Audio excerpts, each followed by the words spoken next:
আপনারা অনেকে কমেন্ট করেন যে আপনাদের ইনস্টাগ্রাম আইডিতে মনিটাইজেশন পলিসি ইস্যু চলে এসেছে। তো তাদের জন্য আজকের এই ভিডিওটি দেখলে আপনারা খুব অল্প সময়ে মনিটাইজেশন পলিসি ইস্যু রিমুভ করতে পারবেন।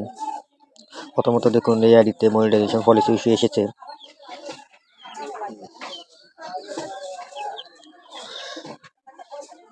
দেখুন, এই আইডিতে মনিটাইজেশন পলিসি ইস্যু এসেছে, তার কারণ একটাই, কোনো ফেসবুক আইডির ক্ষেত্রে এগুলো হয়ে থাকে। ফেসবুক আইডি দিয়ে ইনস্টাগ্রাম খোলার কারণে তো ব্র্যান্ডেড অ্যাকাউন্ট লাল খরচ হয়ে উঠেছে। আপনারা দেখতেছেন মনিটাইজেশন পলিসি ইস্যু 2।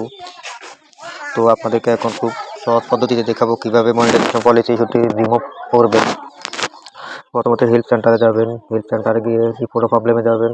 রিপোর্ট প্রবলেমে গিয়ে আপনার প্রোফাইলের একটা স্ক্রিনশট নিয়ে রাখবেন, এখানে আপলোড দিবেন। তারপর আমার কাছে একটা মনিটাইজেশন পলিসি ইস্যু রিমুভ করার একটা নোট আছে, এটা আমাকে কমেন্ট করলে আমি আপনাদেরকে কমেন্ট বক্সের মাধ্যমে দিয়ে দিব। তো তো মাত্র 7 দিনের মধ্যে আমার মনিটাইজেশন পলিসি ইস্যু রিমুভ হয়ে গেছে। আপনারা দেখলে তা বুঝতে পারবেন। দেখেন, 7 দিন লাগছে শুধু আমার মাত্র।